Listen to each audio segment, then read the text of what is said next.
This is a living tribute of the town of Hyndman, PA by Harry Henske Ritchie, who turns 99 this year. Having spent all those years in Hyndman, PA, he was the perfect witness of Hyndman's history. And it is through his eyes that we can tell Hyndman's story. Well, I started out with young Henske. And games we played one was Hunt a Gray Fox when I was older, a little older, maybe 12 or 14 or whatever. A gang would be two groups.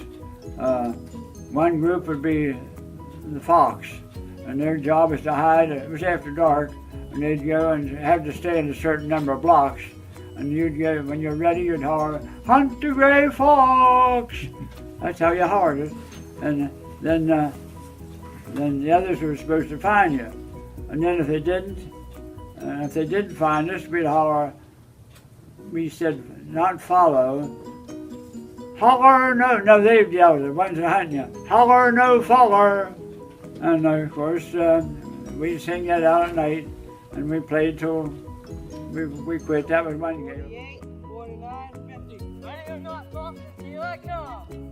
But those two, baseball, track, of course, was just for school, and but baseball you could play all as long as you could play, all when the weather would let you. And there were a couple of fields around.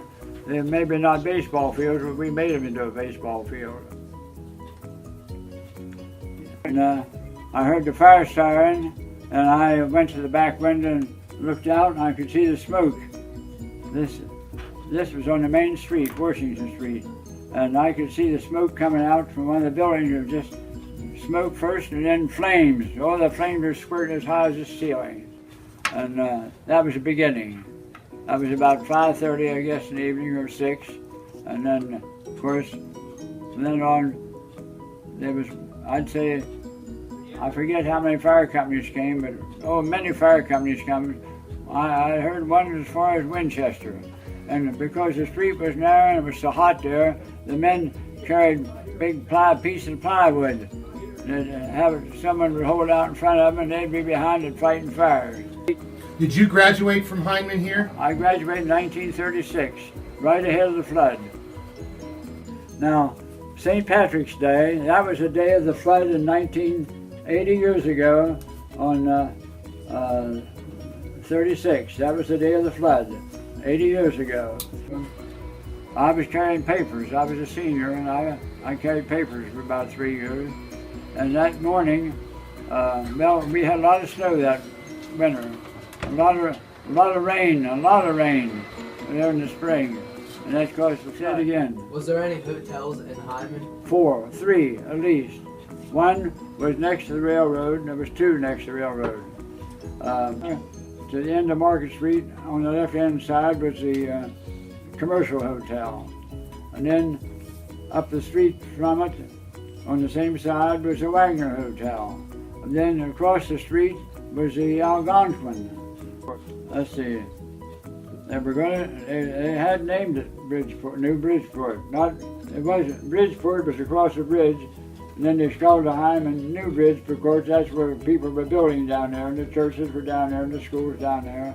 So it was New Bridgeport. And then Edward K. Hyndman was the president of the Pittsburgh and Collinsville Railroad. And through his efforts, Hyndman got a train to start with. We got this railroad come through here. And people were they just had so much affection for him that they thought they was going to call it Hyndman in his honor. And he was honored. So they did that. They petitioned the court to change it to Hyndman, and they named it that. And then he said he was so honored they did it, he was going to establish a station here, and passenger trains would stop here. And of course that was wonderful too, because before they just went through. So it's been Hyndman ever since.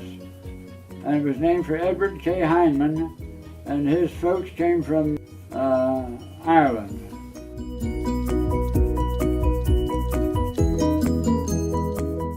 We were privileged to hear his story firsthand. Directed and produced by After 3 students.